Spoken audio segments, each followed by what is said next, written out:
Discourse. I'm Tyler Frater alongside Richard A. the Cruz. Hello. And Chief Engineer, Lieutenant Commander Connor Frater. Good evening. It is Monday, June 10th, 2024. Go to our YouTube channel, YouTube/The Gaming Discourse for videos, patreon.com/The Gaming Discourse. You can support us for $247, $10.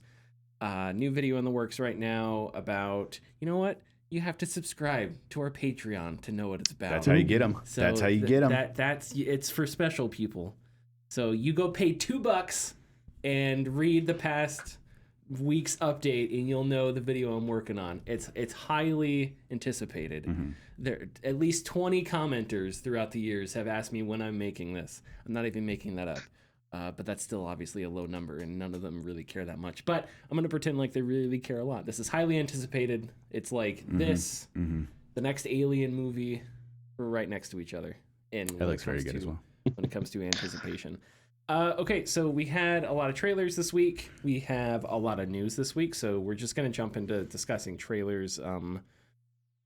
We usually talk about the games we've been playing, but I mean, I'm playing Baldur's Gate 3. Richard, you playing Genshin Impact. Connor, you're playing Crusader Kings. Something like that. There we go. We're fine. I'm playing Baldur's Gate 3. Okay. Well, is there anything you want to say about Baldur's Gate 3? No. Okay. There we go. All right. So, yeah, we can hop around and talk about some of these trailers. It definitely is weird. I'll make these points before we get into them. Yves Guillemot should still be fired. I Yes. hate seeing a Ubisoft original because it's like, come on. Like, I don't know. It's just tacky to me. I hate game trailers because they don't represent how people actually play video games. I can't believe that we still have trailers like this. It's so overdone, and it makes me nauseous and makes me want to vomit. But at least another guy doesn't come in from the edge of the screen and go, oh yeah, I got this mortar over the weekend. So at least that's not happening. And yeah, Xbox, hey, you fired a bunch of people, and we're now sitting here looking at all these games that are about to release, and it feels like all these games are probably going to make you money, and I don't know. We're no longer talking about trailers. So it's like, hey Phil, could you have kept Tango on a little bit more? I don't know. Feels like you probably could have. So it's weird to talk about trailers when you're coming off of a year when there was so many needless layoffs and avoidable bullshit. And we'll talk about some avoidable bullshit with regards to Suicide Squad a little bit later. But okay, so yeah, let's talk trailers. Richard, did you have any that stood out that you really liked? Yeah, I've always been a fan since the first showing of South by Midnight. And I do really, really dig actually the voice acting, probably the most out of that trailer that they showed. I understand the want to keep the the stylization of the frames per second. But something feels off about it. I haven't watched the new one yet, but I know it. I remember the first one was almost like claymation or something. So yeah, like stop motion claymation. Yeah. So it's still the same, but we now have gameplay trailer with it, and you do still get. It's like they took that stop motion claymation frame rate droppage and like halved that, so it's faster, but you still have missing frames, so it's now a bit off. Now, like during gameplay, it's just a bit off. It's not the worst thing. I could deal with it, but if you were a fan of games like Kena, Bridge of Spirits, and others, it's probably going to be the same along the same lines. And I think that's great because that's something that I think that we're kind of like missing in the landscape of like games is games that are more just simple, like Ratchet and Clank, Jak and Daxter, and Kena, of course, was very good when it came to that. So this one looks very, very good. Let's talk about Dragon Age: The Veilguard. Sure. So this one has been. We're gonna get gameplay tomorrow, so that's gonna date this podcast already. They released like a 20-second snippet of gameplay that looked interesting. But yeah, I think Richard, you text me. I hope you like Marvel. Slightly facetious. Yeah, because that was. I'll be honest. I watched the trailer and I wasn't a huge fan of the trailer itself. Leave David Bowie alone. You don't need to use. It was incredibly. What are you talking about? We could be heroes. No. If you want to use David Bowie, that's fine. But either just have a music video or just let me listen to the song. Come on, just for one day. Not a cover. Hey, no. Not a cover, and not to like a super corporate like trailer. I don't want to do that shit. Connor, you had some opinions about Veilguard. Well, just that something that everyone has probably noticed at this point, that the characters look really smooth and cartoony. I think is the best way to put it. Yeah. And traditionally, Dragon Age, like teaser trailers like this, haven't accurately represented what the game is going to be like. So hopefully this is just artistic license for the trailer, and the game actually looks, not hopefully, but personally, I'd rather it look more as the other games did, with a more grounded look to the characters rather than cartoony, more realism, I guess. Yeah, it kind of made me think of Brutal Legend, like that kind of over-exaggerated, like beefier characters were like wider. And like and then you had like the Borderlands intros for each of the characters, which. But I try to keep an open mind with it. But I think a lot of the trepidation maybe comes from the fact that Dragon Age is such a beloved franchise, but we haven't had a Dragon Age game in a literal decade. Which feels ridiculous. So it's been a long time waiting. We know that this game has also had a lot of development issues. I'm just going to blame Electronic Arts and that's fair. Whatever the fuck their CEO's name, I can't think of him right now. Andrew Wilson. I'm just going to blame him for all that. But so I think that's a lot of it too. Is you finally get to the point where you get to see one, the name change is weird. Dreadwolf is a little more evocative. The Veilguard seems kind of weird. Does get the people going. That's just a little Blades of Glory reference there for you. Yeah. But yeah, so I'm trying to keep an open mind, but yeah, I wasn't a huge fan of the trailer. It is fine. I want to see the gameplay. It is all about the gameplay. Yeah. The gameplay. Are you sort of in the same boat as we are, Richard? Yeah, I think so. That snippet, that 20-second snippet, was very, the eyebrow went like, yeah. Show me more, but that is it. Just show me more until we make any sort of, because I think just as a lot of other franchises out there, I think the Dragon Age series has become very near and dear to a lot of people. Probably, I won't go this far, but I feel like Dragon Age, if they played their cards right, would be where Baldur's Gate 3 is right now. Yeah. Because BioWare could do that. Well, I played Dragon Age 1 and I was like, this is really cool. And it was very, it had those semblances of, a D&D type game. And then, 2 happened and then that went away and I was disappointed. But Inquisition had promise. I, still admit I haven't played a ton of it, but what I did play of it, I thought was a lot better. But yeah, it's once again, we'll just see what happens, because if they don't get it right, then that's a long fans time. will not be happy. And we talk about one of the topics that we harp on a lot is how long between development cycles is the elongation of development cycles, which is a problem that the industry needs to figure out how to fix.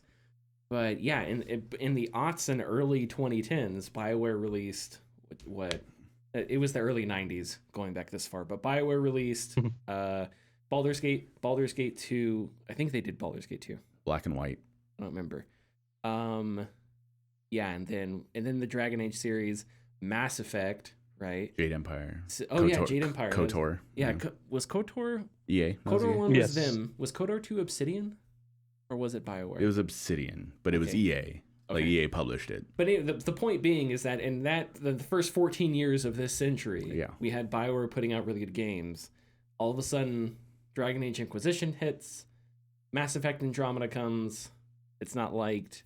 Then we get Anthem because of stupid reasons, and now we're here. So things have bogged down completely with one of the most beloved RPG makers of all time. So it's like, okay, so a lot is riding on this, and so I hope it's good, and I'm excited to watch the gameplay. Doom the Dark Ages, I thought looked phenomenal. Very cool. It does look very cool. Doom guy looks cool. Doom guy definitely looks cool. But they've never failed in his design. His design, no. It's weird because it is extremely simple, but it is also just like, it's like they added a flower to his helmet, and it's like, wow, you look completely different. And it's just like just a cape, a badass cape with some spikes, and it's like, it was purple. What if it was purple? But I was, maybe I'll go back to it to fully make up my mind, but I was not enthralled by Eternal like a large majority of people were. I get it, but it wasn't. But watching the trailer, I was very neutral when it started, and then it all changed with that chainsaw shield, and I was like, all right, I'm back. One of my favorite comments from the YouTube, from one of the underneath the trailer on YouTube, was just, Doom guy doesn't need a shield, and then like spikes pop out. Oh, it's like, okay, I get it now. It's an offensive shield. I think humanity has peaked with Doom, the Dark Ages. It's all downhill from here because they finally made a gun that chops up skulls and then shoots bits of skulls at enemies. Skull shrapnel. Yeah. And so at this point, I just think, what else can humanity make? There isn't a novel that can touch that kind of eloquence. Yeah. So you might as well pack it up. Just wait for Doom the Dark Ages, and then that chops up skulls.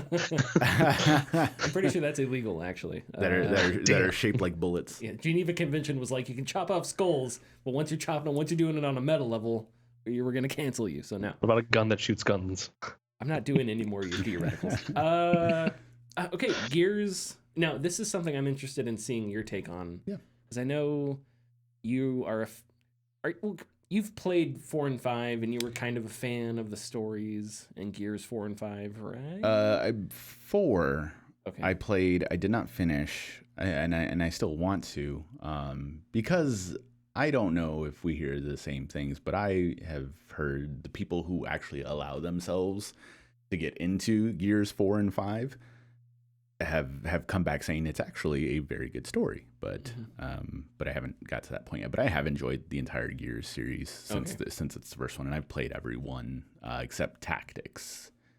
Yeah. Not that I don't want to, but I didn't have an Xbox during those times, so the hype is come and gone with that one. But yeah, I think E-Day looks pretty neat.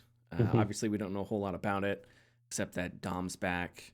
And I think those characters were always really cool. I think Gears of War, how it handled a lot of its characters and a lot of its big death scenes was kind of over the top and cheesy. I think so too. There's a lot of people point at Dom's scene, and it's really just, oh my god! But I like from a mile away, and I'm like, oh, okay. It's a really convoluted death scene. It's really strange. But I think if you were to take those characters and kind of put them into I don't know, it's almost like Gears of War, because it was a losing war, right? So you had that going. You had this big alien army that was super powerful and seemingly, so it was like you were losing the war, and then you made friends with Cole and everybody, and you kind of had this like camaraderie that developed between you and a few other people. So it's almost like a zombie survival series almost, because it's like death is everywhere, and it's just you and your comrades that are trying to survive at the end, kind of a thing, which I thought was interesting, because I don't think a whole lot of action games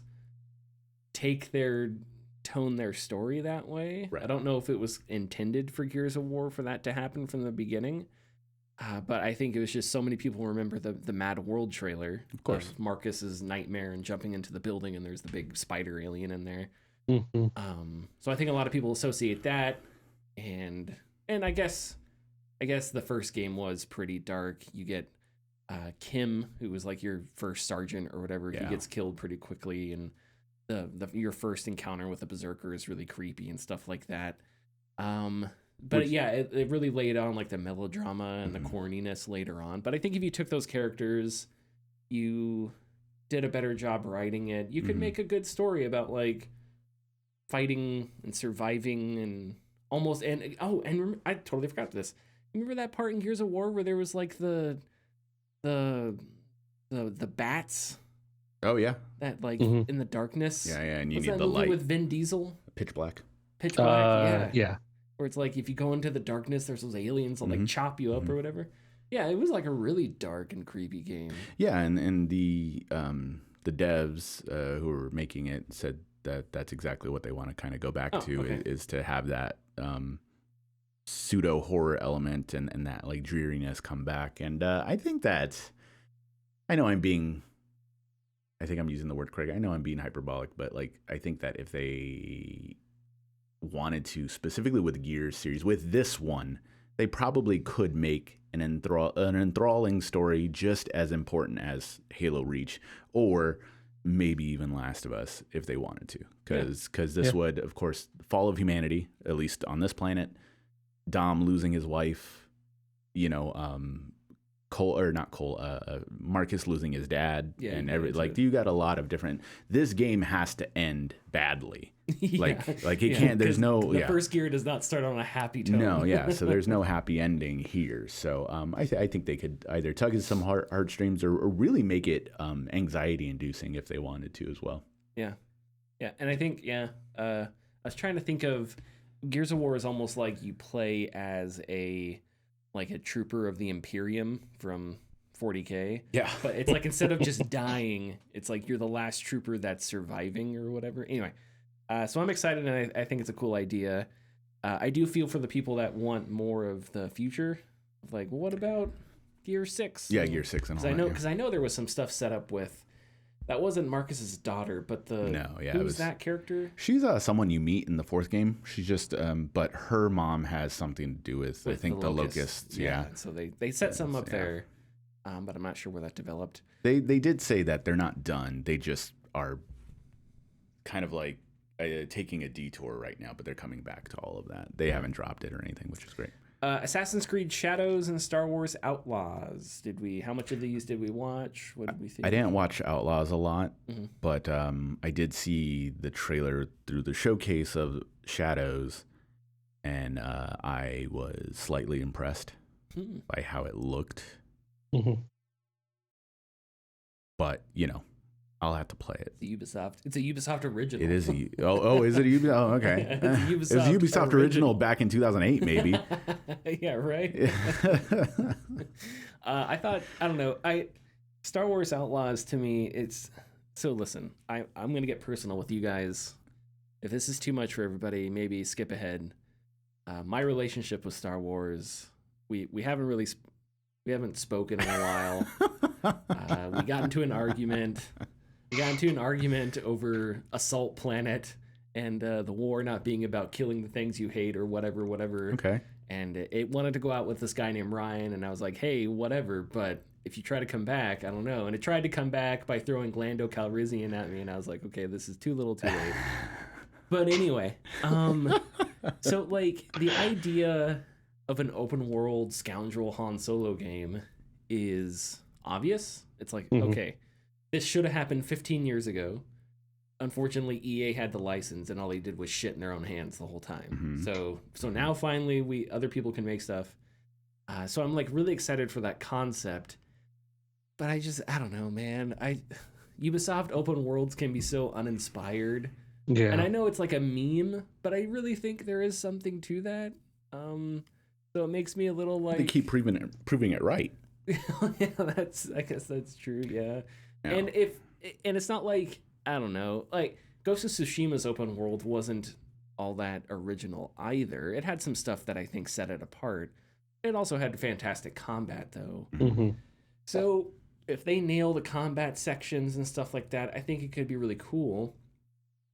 But I am like, after playing Jedi Survivor, and it was like, man, that was a really solid like Jedi game, really good.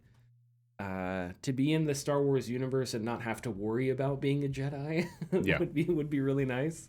So I hope they pull it off. But I thought the trailer looked neat. And flying to space, you get a little when she landed on Tatooine. It does like a transition where you're like flying through a cloud. Yeah, and that's the loading screen. So that was neat.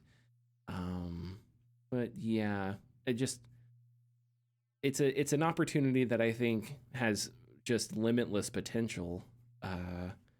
But yeah, Ubisoft is a red flag for me. Mm-hmm. What did you guys think of I don't know, did you guys watch the Outlaws stuff much? I didn't see much of it. Yeah. I saw its original, sure, unveiling. And I don't know what to think right now, because I think I have the same feeling towards Ubisoft. And the last Ubisoft game I played, I think, was Far Cry 6. I think I got like 2 hours into it, and it's not a bad game. Like Far Cry, those games are not bad. But I had a I don't want to do this right now, feeling, and I think I'm staying away. I'm not paying attention to Outlaws because the thought of open world again.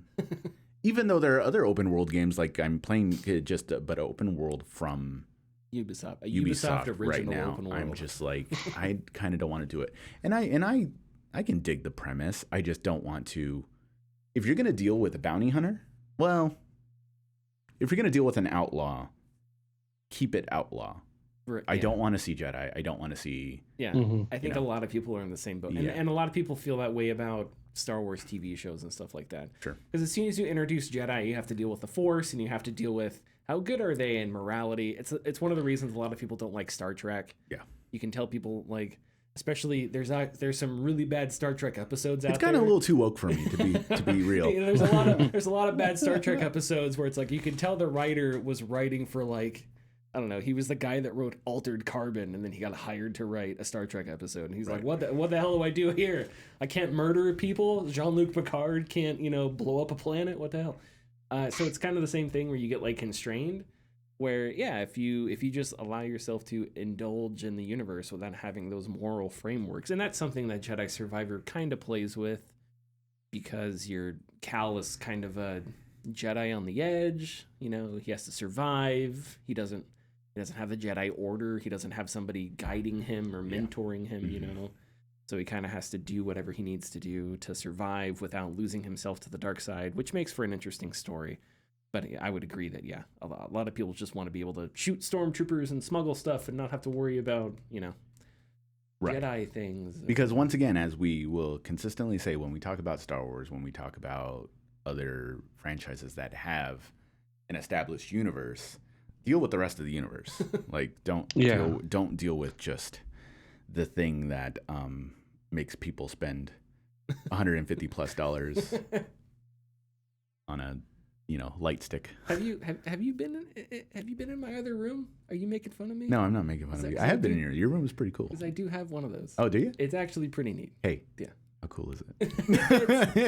It's pretty cool. Pretty cool. I want one too. No, I got lucky because we were at Disneyland, and this is going to make me sound like I'm 12. I was 29 at the time, but my mom had Disney points. Dude, what are you? You're so old, man. What are you doing here? Go home. I was with my mom at Disneyland as a grown adult man, and my mom had Disney points, and they were on sale. The nice lightsabers. Yeah. And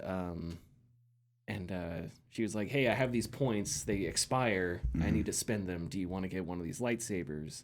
And I was like, "Yes." And I was like, "Give me Obi-Wan Kenobi's lightsaber." So that's from the first game. Also at the Star Wars, one of the Star Wars shops in somewhere in Disneyland. I don't know. They have the ice cream. Do you know about the ice cream maker? Do you know this story? No. So in Empire Strikes Back, there is an extra when they have to evacuate Bespin. Bespin. Okay, yeah, Cloud City. Yeah. There is an extra that runs in the background. I think he has a mustache, and he's carrying a bucket in his arm, right? And the bucket is maybe painted over. Well, it's just an ice cream maker. Yeah. Like a 1970s ice cream maker. Sure. But because it's in the background. Because it's a funny thing. Yeah, you think, oh, it's a sci-fi thing. And he just runs past the screen real quick and you have no idea. Well, this guy is there are toys of him where he's got his little ice cream maker. And at this Disneyland store and tucked in a corner were a bunch of replica ice cream makers. And one, I felt like I'm the greatest person alive because I know this reference. Right. Even though the people behind the counter were every 5 minutes someone comes in and knows the ice cream maker. Right. Yeah. That's so.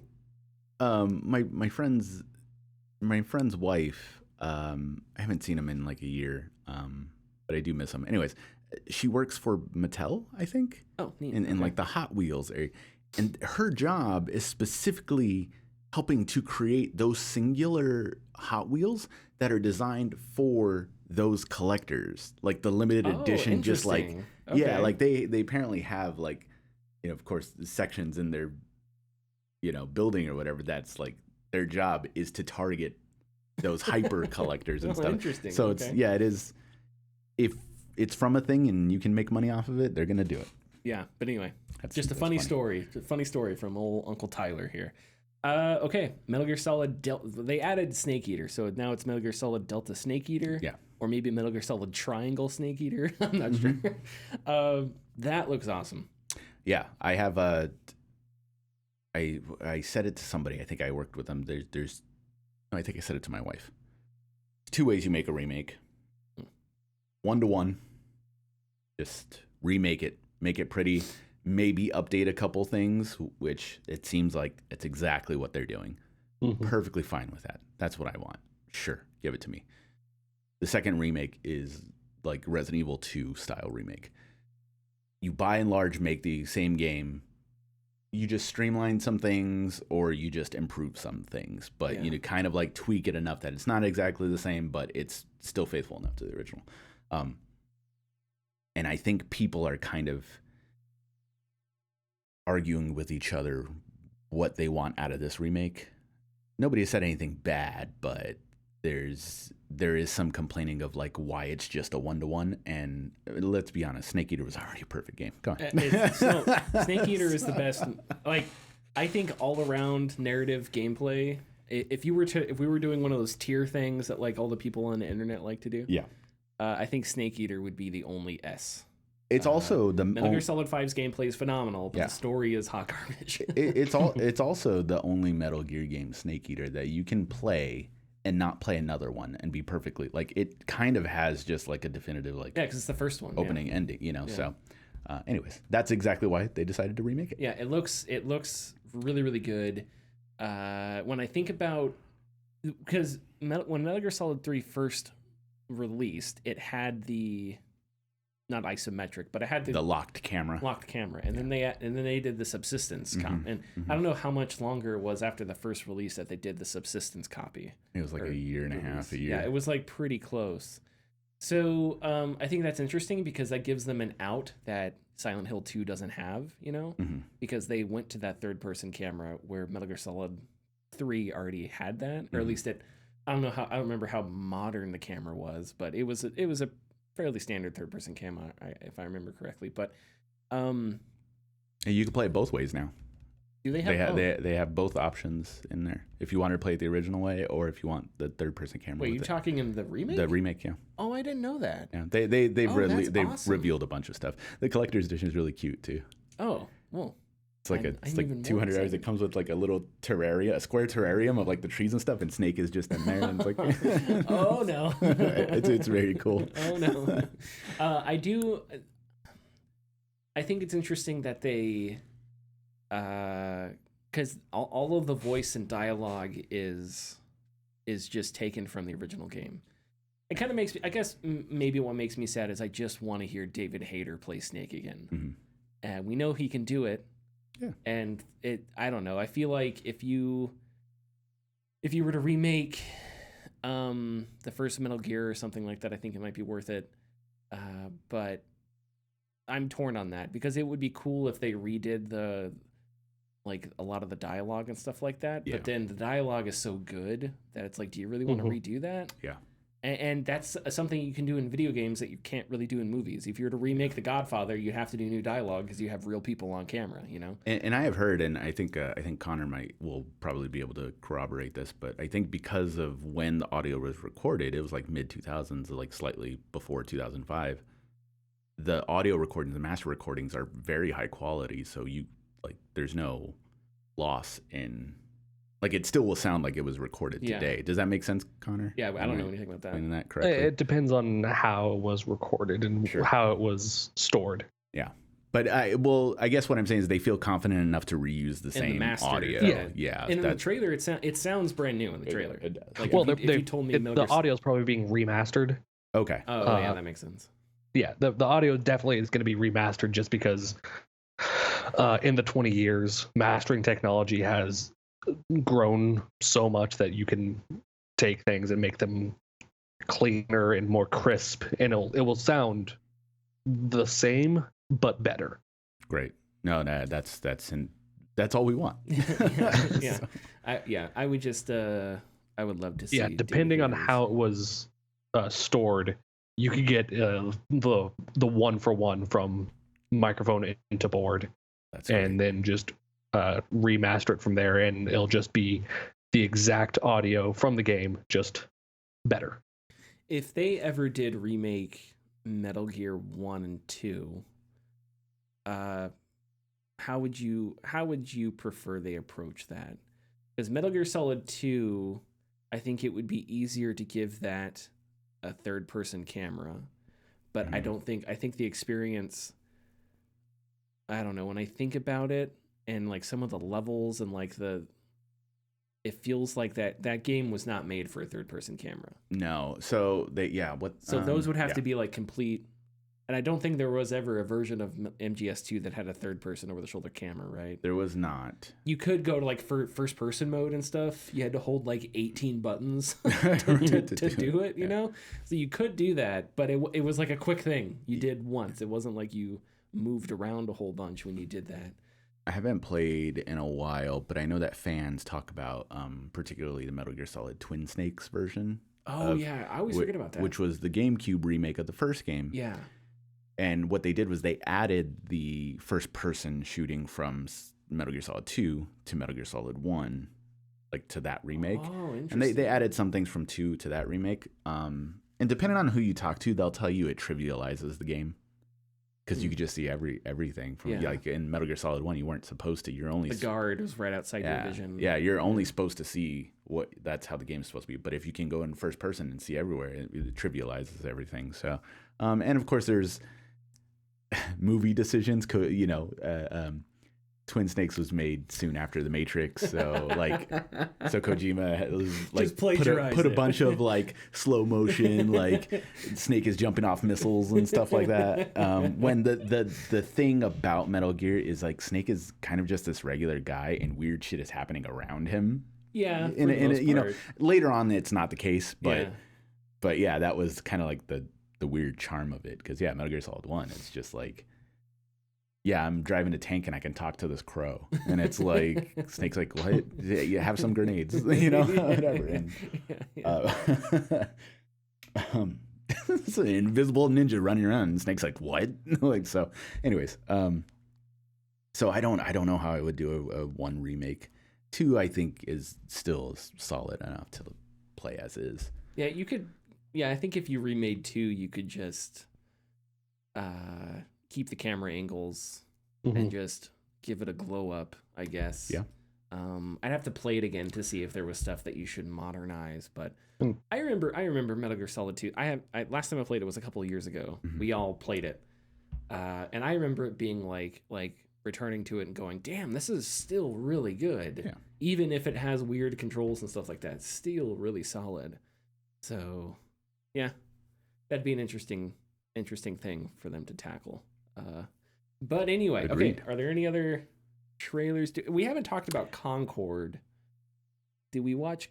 I did watch Concord, yeah. And you can't wait? It's your favorite. It's your favorite thing. I don't even know what it is anymore. You're gonna and once Concord comes out, it's gonna supplant Castlevania. It was, man. That trailer started at the start of the State of Play, and I was already not on guard, but already disinterested because it was CG like cutscene of like not so unique character designs. No. Talking like, hey guys, what's up? And it was like, okay, all right. It wasn't a plan. It was a plan and working. And I was just like, okay, and you're not Star-Lord. And then the gameplay started, and I went back to work. Okay. Like I was like, okay, I don't want this.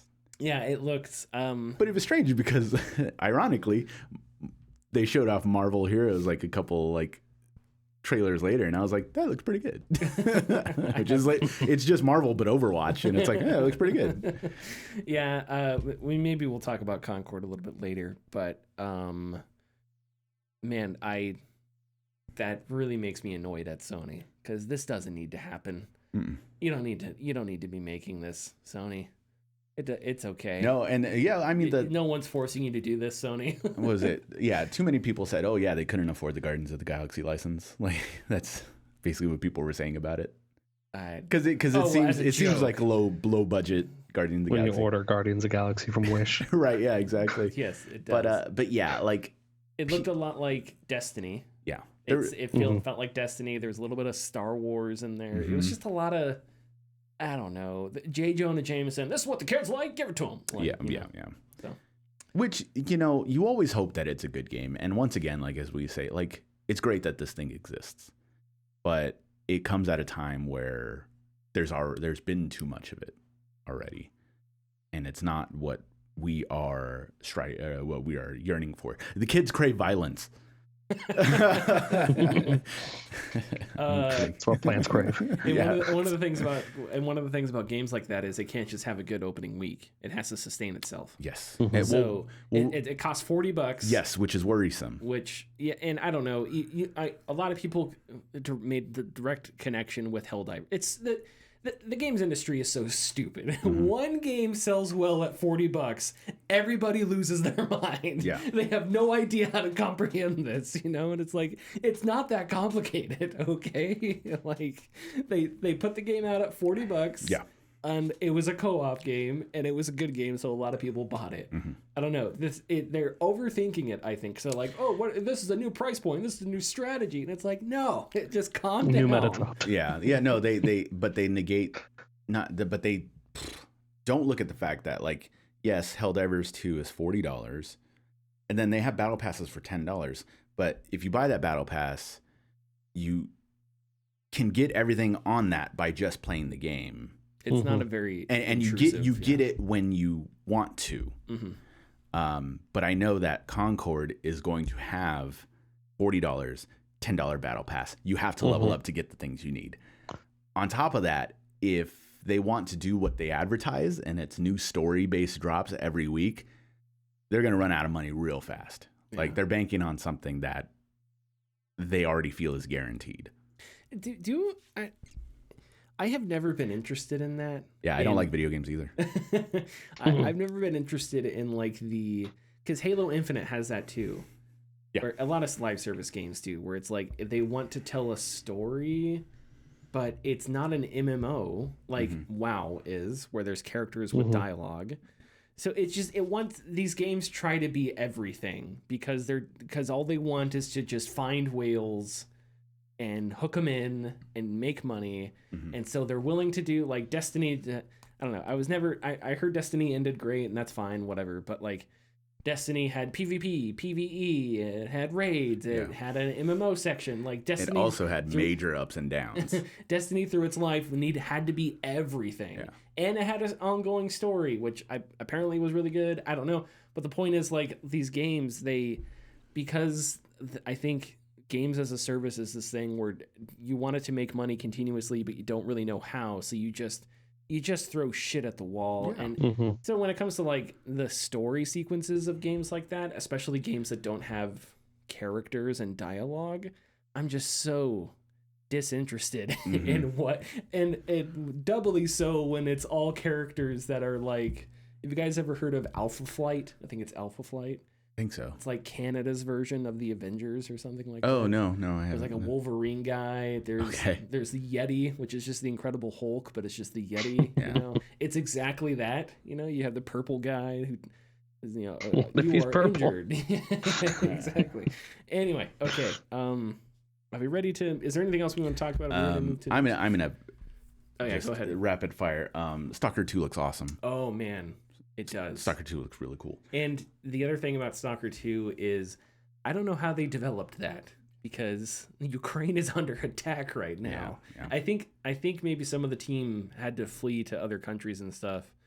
But like that is the case with a lot. So if you're surprised or not, there's a lot of like third-party video game products that are made from Ukraine. Yeah, Eastern Europe, big time. And yeah, a lot of that stuff for a good amount of time, like kind of stopped or slowed down tremendously because of that situation. So things are back up to speed, and those people are thankfully doing well. But yeah, it's very rough. I'm rooting for Stalker 2. Come on, Stalker 2. Machine Games really understands Indiana Jones, I think. Oh, I haven't seen the new stuff. I was like, am I watching a movie right now? Like an Indiana Jones movie? Like just the dialogue, the moments. They understand Indiana Jones. I'm still curious about the gameplay. I don't know about first-person Indiana Jones. I think that's a little weird, but it is what it is. I would agree with that, because I feel like you want to see Indiana Jones. You want to see the hat and the jacket, right? So that seems to me like something you would put in third person. I think that's why they're showing off like the cutscenes here, because all the cutscenes are, you see Indy, you see all of that, and I think they're going to have a lot of cutscenes. I think they're really trying to make a movie that's a game as well, and I'm fine with it. Also, I know a lot of people are tired of Troy Baker. It's like I'm listening to Harrison Ford, like as Indiana Jones. Like he's doing a phenomenal job. I love Troy Baker. Yeah, no, and then that's fine. It's just he's doing a lot. Starfield was surprising. The Shattered Space trailer. It's fine if you didn't. I understand, but well, because I know Starfield for a lot of people was somewhat disappointing. But sorry, I apologize. You sounded angry at me. No. Tyler, making a point. Shut the hell up. But man, that Shattered Space trailer, for most of it, I didn't know it was Starfield, and then halfway through, I was like, "Oh, is this Starfield?" So if you like space horror, aliens and stuff, yeah, that looked cool. My game of the last couple days is Expedition 33.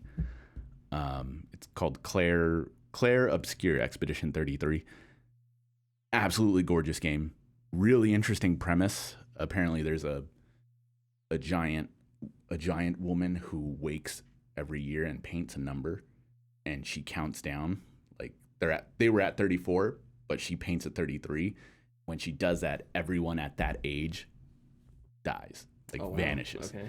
And so they go on expeditions to try to kill her to prevent that from happening. Oh, that sounds really interesting. So it's very interesting, but it's when the gameplay started, when the UI came up, it's JRPG, but it's from a French studio, and it's stunning, absolutely stunning. Ooh, I'll have to watch this. Check that out. Perfect Dark. I did not watch it. I've heard good things. We'll see. Okay. When we talked about the third time that they were like, Perfect Dark's in trouble, yeah, that story came out just 6 months ago or something. It is very worrisome. And I sit here and like, how do you screw up Perfect Dark? Because it's a first-person shooter. But I can say that people didn't really play Perfect Dark for the story. It was more the multiplayer. But they're kind of going with a Deus Ex route. That sounds with awesome. Perfect Dark. Which is what the story kind of described that they were trying to do with her, Joanna's gadgets and stuff like that. Yeah. So it kind of like a mix between Deus Ex and Mirror's Edge. And oh, that sounds awesome. And if the gameplay is what they're showing, it seems very cool. And was that Crystal Dynamics that is helping them out now? Yes, along with Foundation is what they're called. I think, or Initiative. Yeah. Initiative, and then, And I know Crystal that Dynamics. there was a lot of stuff in that IGN story that talked about some of the development hiccups and development problems. Mm-hmm. If they can pull off and get it down, I hope so, because that's something that those... I want Crystal Dynamics to have a win, because they're a good studio. Yeah, I agree. And... I want all video game studios to have a win. So, for sure. Yeah. 2 more things. 3 more things. Flintlock looks really cool. Another smaller sized game that has a lot of interesting things to it, at least I feel. Go check it out. Astrobot is going to be Game of the Year. I'm kidding, but we'll see about that. But if we're going to move on to stories before we do, I just want to say the Steam Next Fest started today. I just took a look through some of those demos. If you think at any point gaming is in a rut or there's nothing interesting out, you're not looking. Because I'm looking at every single one of these Next Fest games, and they all look awesome. Yeah, and I can't wait to try some of these demos. Necrosis. Anytime you hear someone say X entertainment industry, like whatever entertainment industry they're talking about, is dead, they're wrong. Oh, yes. Yes, I know. But, I just want to... There are some people, unfortunately, I think the common folk who take that seriously. There is a game on Steam. I was just playing it. We're at 45 minutes, so we'll have to breeze through the news. It's another game inspired by like H.R. Giger and Jaroslav Baczynski. That looks really neat, and I played the demo of it, and I was like, okay, this looks like it could be interesting. Yeah. It's like a horror puzzler, and of course, it's like you're walking around there's like dead bones and bodies everywhere. It's called I was trying to Google it, necropsosis or something like that. Oh God, I don't it's like necroposis Steam. Necropolis. Necropolis. Is that it? No, that's not it. No, all right. A different game. That came out in 2016. All right. Well, anyway, I'll send you guys a link. Okay. But I played the demo of that, and the demo was really interesting for that too. But yeah, there's a bunch of demos that ever since the Steam Next Fest became a thing, I just fill up my wish list. Yeah. Because it's just, this looks interesting. I'll check on it in a year. I got this thing called the Steam Deck. Yeah. And now I'm what's interesting. Yep. Only gripe about the Steam Deck. I kind of don't like RB and LB. Okay. Have to return it. I was playing Dead Cells, and I was like, I have to press it quickly, and it doesn't click very well on the end. It clicks better towards the middle. So I had to set it to the back paddles, which I'm trying to get used to, but it's not the worst. Those back paddles get really useful. Especially if you play like Pillars of Eternity. Oh yeah. Because you can set up different, because you can toggle, you can sign them as keybinds. Hotkeys, yeah. So it makes, and there's 4 of them back there. So yeah, it makes things really easy when you have games that are meant for like mouse and keyboard, and you kind of want to take a few important actions and bind them to a few different places. Yeah. Okay, let's hit the ad. Oh yes, Connor, go ahead. Civ 7 announcement. Oh yeah. Oh, I forgot about that. Yeah. Civ 7. I'm thinking about we're getting actual gameplay and more information in August. So Civ 6 is like $2, so I might buy it. Maybe I'll finally get into a Civ. I've never gotten into one before. Oh really? I played like I don't know. I played a little bit of 4, a little bit of 5. I've played a little bit through the years, but every time I'm just like, I don't know. After a bit, I'm like, what does this symbol mean? I don't know. I'm just going back to Halo. So it's like, maybe if I put a lot of effort into it, I could decide to. And that's probably a good Steam Deck game too. Now that I think about it, Civ. Probably, yeah. Okay, we'll hit the ad and we'll talk news. Thanks for listening. If you like our content, please consider subscribing or leaving a like and comment. You can find us at patreon.com/thegamingdiscourse. And our tiers are $2, $4, $7, and $10 and include getting your name in the video credits, early access, and access to our Discord server. Jason Schreier published a story about Suicide Squad. A lot of details behind what went on with its development, why it's considered a flop, so on. Schreier writes that Suicide Squad failed for a number of reasons: a constantly shifting vision, a culture of rigid perfectionism, and a genre pivot that was ill-suited for Rocksteady. Development of Suicide Squad began near the end of 2016. Rocksteady co-founders Jamie Walker and Sefton Hill started working on a prototype of an original multiplayer puzzle-solving game. They eventually pivoted that idea into Suicide Squad that was following the release of the 2016 movie with like Margot Robbie and Will Smith and all that. At the time, Games as a Service was in full swing. Warner Bros. Executives traveled to London, made the case that Games as a Service was the industry's future, and Rockstar executives decided Suicide Squad would become a live service game. Over the next 7 years, Rocksteady went from a team of about 160 people to more than 250 people, so they ballooned a little bit. Development was troubled. The emphasis changed from melee combat to guns. There was an idea for each character to have a vehicle at one point, which was eventually scrapped.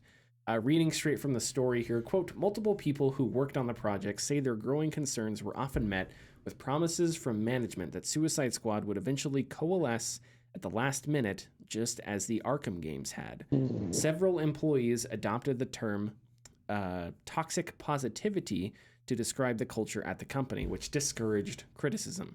Leadership didn't seem worried, they say, even as other traditionally single-player game studios that chased the live service trend were delivering abysmal results with games such as Anthem, Marvel's Avengers, and Redfall. Despite the internal concerns among frontline workers, executives from Warner Bros. Kept reviewing demonstrations of the game and sending laudatory feedback, praising the graphics and saying they expected Suicide Squad to become a billion-dollar franchise, end quote. Okay, there's a lot here. I'll let you guys say what you want to say first. You know, it's a $1 billion franchise. What's that? Batman. Not Suicide Squad. Batman. Yeah, right. Another very obvious case of executive interference. Executives who don't partake in any sort of gaming or this culture. They're just there to look at numbers and look at graphs, and don't understand or don't want to understand the whys and how comes. And it is very, obviously very upsetting for everybody because Rocksteady has hit a home run almost every single time. Yeah, that trilogy is really good. And we all saw the writings on the wall. Like I think the as soon as people saw that these characters had guns, everyone tapped out. They're like, no, because we know that's just not.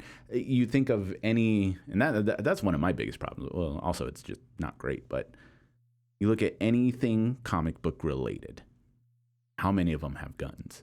Not a whole lot, because guns are difficult to. You have to give them some kind of gimmick, like Deadshot.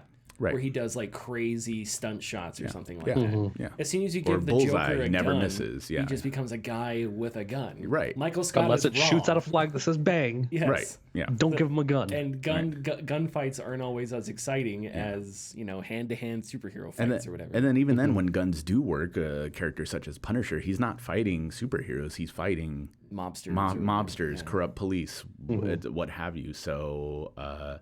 It just didn't make sense. Whatsoever. Superheroes aren't John Wick. Yeah, so even though John Wick does a lot of hand stuff as well. Right. Yeah, there's a lot of blame to go around here, obviously. It wasn't, totally, I don't think, it wasn't cut and dry executives being, douchebags. But I think it seems like a substantial portion that was the truth. I do wonder, are these people still executives? Because if this is the decision that they made and they kept this up for so long, and clearly it was such a bad decision, and if you have a studio or a team, and you need to put them in the position of playing or performing well, right? You have to craft an environment where they can flourish. If you have a talent at a studio, or if you are an NFL GM or whatever, or a manager of a Major League Baseball team, and you have a ton of talent, you have to do your best to put those people in the best possible position so that they can win. And Warner Bros. Did not do that, and it makes me wonder if those executives still have jobs. Because to me, if I was at Warner Bros. And I knew what we had in Rocksteady, which was not a studio that made its bread and butter doing live service stuff, and all of a sudden we had them do a live service thing and it failed, I don't know, would that be Rocksteady's fault, or would that be that I had a team that decided we were going to have a studio chase trends with an IP that is kind of weird and doesn't really fit the trend anyway, and we have now predictable results? So it's like, I don't know, hey, we're laying off tons of developers, why don't we lay off a few executives while we're at it, right, for doing this? The thing about Rocksteady's like BioWare magic is problematic, obviously. That's a recurring phenomenon that we see in games, and I don't know how to solve it. my mind goes back to the story at CD Projekt Red that we talked about a few months ago. Pavlov, I forget his last name. He's one of the quest directors, and he talked about how they have pods where you get like an environmental artist, a writer, a designer, an engineer. You all task them with like one part of the game. You give them a certain level of autonomy, and you let them craft. Right. And that's how they like streamline their process so that they don't have this huge hill to climb over at the very end to like get the thing done at the end. So I'm sure people that know the weeds of game development probably have ideas of how to like smooth that out. Guys like Mark Dara or Josh Scheuer or whatever. But I do not. But I do know that it's an issue. And it's weird that we've heard about this in multiple instances from multiple stories over multiple years at multiple studios. So it seems like a phenomenon, kind of like crunch, that exists and just needs to end. So yeah, it's annoying because this seems like Suicide Squad could have been avoided. It is not cut and dry the story everybody wants, where it's just executive oversight, but I think it is definitely partly that issue. And yeah, if I'm Rocksteady, if WB said they did like a $200 million loss on this game. Yeah. Which just seems ridiculous to me. And also, who in their right mind thinks this is going to be $1 billion franchise? Get the fuck out of here. Yeah. Like, are you kidding me? Yeah. You're just making up numbers. You're just making shit up. I might as well go outside and say, oh, tomorrow I'm getting a Lamborghini. I just lie. Yeah. If like, it's not that I don't think Rocksteady could make games that are really good and make tons of money. Obviously I do, and they have. But to somehow think that in a saturated market with already a weird IP that doesn't really fit looter shooters and shit like that, to just bullshit your way through it and say it's going to be $1 billion franchise, you're just lying. And why even do that? Why? It makes no sense. It's so frustrating because it's so stupid. But anyway, and yeah, I don't know. I don't follow like movies as close as games. Clearly, Warner Brothers doesn't know what to do with DC. They're like, Zach, just make a movie. And he's like, okay, I made this and it's bad. And it's okay, do it again. Yeah. You know, and he hasn't made, there was the Aquaman movies and stuff, but like clearly they wanted Marvel, but they didn't want to put the effort in for Marvel. Right. Yeah. So it's like, we're here. I don't know. It just seems like so much mismanagement that, yeah, it's annoying. But please leave Rocksteady alone and let them do something that is more akin to their to what they've done historically really good. Yeah. Sorry. You look like you were going to say something. Richard. No, I don't think so. I mean, besides the fact that I just looked right now and there's only 153 people playing Suicide Squad. It's very telling. And it's very telling that even with like, 4 or 5 hours of gameplay myself, I was like, yeah, I understand. I don't, this is not, the ideas clashed, the properties clashed. It just wasn't good. It was just a misstep, a huge misstep that falls on the shoulders of the executives. It's completely avoidable. Suits. Yeah. And I think the entire thing was completely avoidable even back in 2017. Mm-hmm. You could make the argument that the market was not as saturated back then, that like maybe Anthem hadn't come out yet, blah, blah, blah. But no, back in 2017, this was a bad idea. And, I don't make half of what some of these executives make. And I could have told them, this is a bad idea, you dumb dipsticks. Do not do this. If any like studio or game studio wants to pay somebody, I don't know, $50,000 a year to tell them that their trend chasing ideas are bad ideas, I'll consult you. EA, Activision, I can tell you, no, it's a bad idea. Concord, don't do it. There's Sony, there's some free consultation. Like, anyway, okay. Is there anything else we want to say about this? The line in there, even as other traditionally single-player game studios chase the live service trend or delivering abysmal results, just reminds me of that Tobias quote from Arrested Development. Did it work for those people? It never does, but it might for us. Right. Yeah. Okay, Combat Evolved Remastered is in the works, may release on PlayStation. That's according to The Verge's Tom Warren in a, newsletter. Other games being considered for multi-console release are Doom of the Dark Ages, Hellblade 2, Starfield, Age of Empires 2 Definitive Edition, and Age of Mythology. This is not a full shift to a multi-console strategy. However, as Gear 6 and the Fable reboot, which is one of the games we didn't talk about, and South of Midnight are all reportedly not being considered for multi-console releases.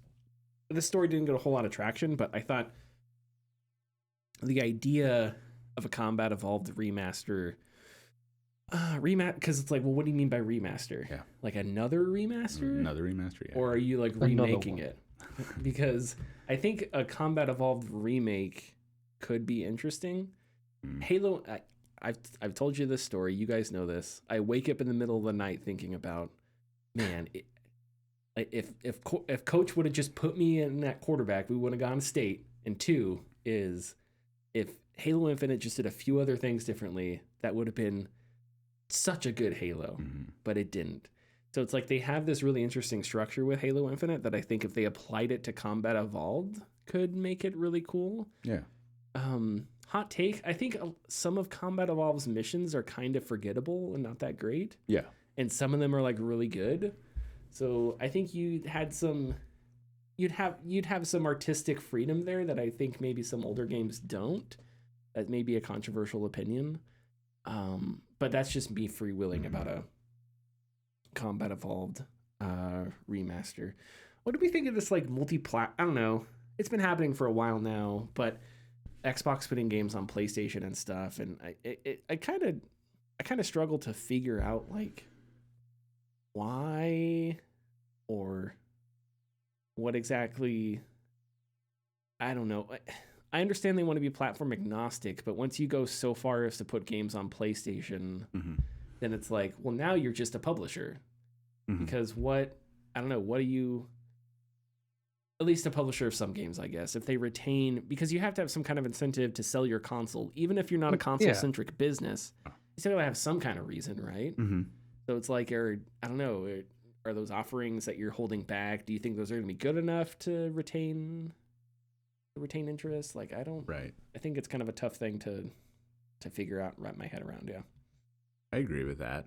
I haven't thought about it for very long, but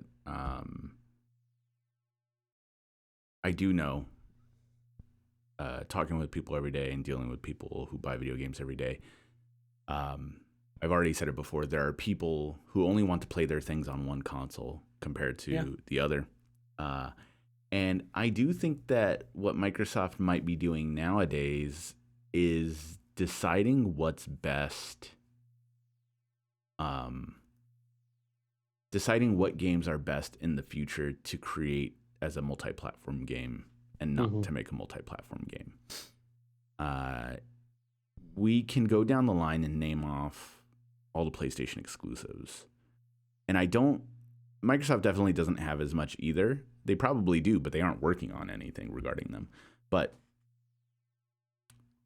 is it really too bad of a thing to do what, let's say, PlayStation is doing with the PC, and like God of War Ragnarok comes out in, 2022.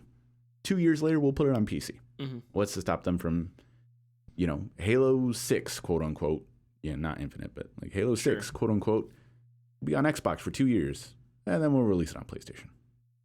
Because you would get that extra sales bump. You would get that extra income, but you get that 2-year window of people being excited for your quote unquote exclusive game. Because after that 2 years, gamers they've always known that there's always something better on the horizon. And there's always something after the fact. So 2 years later, they might not give a shit about Halo 6. If it comes to PlayStation, sure, you'll get the bickering of like, oh, it's no longer exclusive, whatnot. But that conversation will die very quickly because those who already had an Xbox already played it and are already satisfied with it. They're just waiting for the next one. Yeah. Yeah, I think that's a really good point, and I think that could be something that if Xbox viewed PlayStation as like a secondary market in the way that PlayStation views PC, I think that could make a lot of sense. Yeah. And if you're releasing your games on Game Pass, release date, day and date, whatever, and you're releasing them on Steam, and you're releasing them on a console, then I think that maybe limits the whatever kind of whatever kind of criticism you get for holding it as an exclusive, because you're releasing it on so many other platforms. Yeah. So yeah, I think that that actually makes a lot of sense now that you mention it. I think that could be part of their. I think that's probably a really good idea of what their thought process could be. The problem is they're not conveying it very well, and it's confusing a lot of people. Yeah, and they're all over the place because Xbox is just doing a bunch of stuff right now. Yeah. Phil Spencer, it definitely seems like there's an Xbox handheld somewhere. Yeah. Everybody look at Phil Spencer's walls. It's on one of his walls somewhere. He did say, he pretty much said today, like, oh yeah, we got to have our own handheld. Yeah, like, exactly. I don't know if you saw that, but yeah, he pretty much said that. But I mean, that being said, Doom Dark Ages is coming to PS5. They did confirm that. Okay. But do we know if it's right away or it is right away? Oh, so that's right away. It's okay, so like that's again, that's like, okay, you're doing it right away. All right, weird.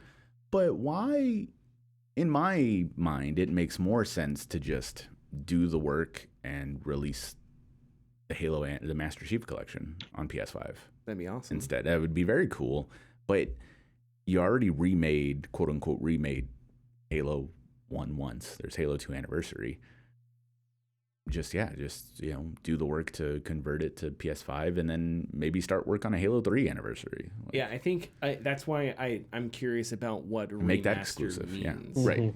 Because if Microsoft, Tom Warren's a good reporter. I believe anything that he reports. So I believe Microsoft is using the term remaster.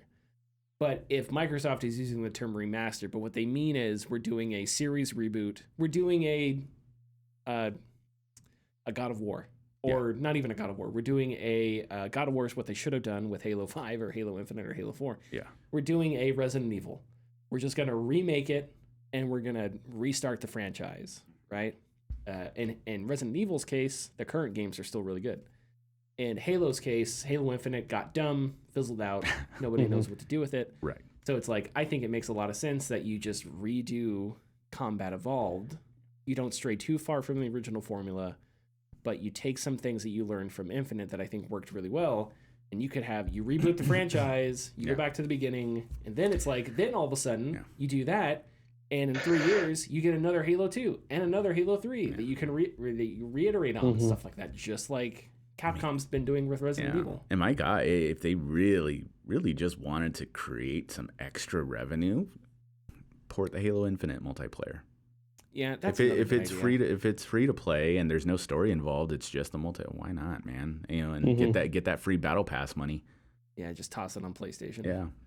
Do you think? And it kind of sucks that we're speaking about it just as a flippant, like, just throw Halo on Peter. But it's it's true. But I don't know. Yeah, but it's just like, if they really truly want to, because Phil Spencer said some BS about having to make tough decisions and Phil. Yeah, right. And I'm really getting tired of it. Phil, you need to just calm down and not talk for a while, okay? And Sarah, both of you, both of y'all need to just stop talking for a bit. Anyways, okay, tough decisions, and his job is to grow the brand. You want to grow the brand, then yes, make that quote unquote hard decision. In reality, it's an easy decision to throw the bone, as I will put as nicely as I can, to PlayStation, and just give them the Halo Infinite multiplayer. I mean, I know you already have your opinions on it, but from what I understand, Halo Infinite is actually in a really good position right now from its multiplayer standpoint. Why not take that experience and just extend it to PlayStation 5 and get that extra revenue? Because as of right now on PlayStation 5, Warzone and Fortnite rule the console. Yeah, Warzone, Fortnite. I know there's a couple other. I think there's a third one, but there's a couple. I mean, you can play like you can play Overwatch. I'm I'm trying to think of other like big multiplayer. I'm coming up blank here. There's the finals, and that's doing fine. Yeah, I think that's last time I heard that was like doing okay. Yeah, it's doing fine. Yeah, I mean, Valorant is coming to PS5 to consoles. Okay, I did not know which is also fine. Yeah, and you've got Dave Defeat Steam. Just kidding, you don't have that. Oh man, hell yeah, that'd be awesome though. That would be. We rad. haven't talked about Valve's like who? It's a company called Valve. Led by Jesus Christ. Jesus came back and was like, "This Half-Life game's great. Why don't we hold off on the resurrection or not? What is it called? When the guy that made the Christmas movie, Cameron, he goes to heaven. What's that called again? Come on. Revelations. Yeah, but when everybody gets sucked up into heaven, right? I don't remember what it is. I don't remember what it's called. Anyway, he's like, I'm gonna push that back a bit because we need a second Halo. We need a Half-Life 2 here. Anyway. That joke went on for way too long. The point I'm making is we haven't discussed Valve's like secret, not secret hero shooter that apparently they're. Which did you watch the gameplay on that? I have not. I think it looks really cool. I have a little bit, but it looks so unique and really cool. I'm kind of excited for it. I kind of got disappointed because I'm like, Valve, make something new, not another hero shooter. But if it's a really good and innovative hero shooter, if they innovate on that somehow, then I guess I'd be open to it. They need to take care of Team Fortress 2. They need to fix that shit. But if they innovated, I'd be more open to it. Sure. Yeah. But yeah. Okay. Is there anything, Connor? Is there anything you wanted to say? No, I think we covered it. Okay. We've gone on long enough. Follow us at youtube.com. YouTube/Gaming Discourse, Patreon.com/Gaming Discourse, $24710. Get the update. Go pay $2 and read my updates about what I'm working on right now. It's a big deal. Tens of people, tens of comments have commented that they want me to make this. So hey, when are you going to drop dozens on us, buddy? It's a big deal. Dozens. Okay? I'm basically a celebrity at this point. So I'm going to be in the next game with Matthew McConaughey. Okay, and we'll see you next week. Bye-bye. Bye.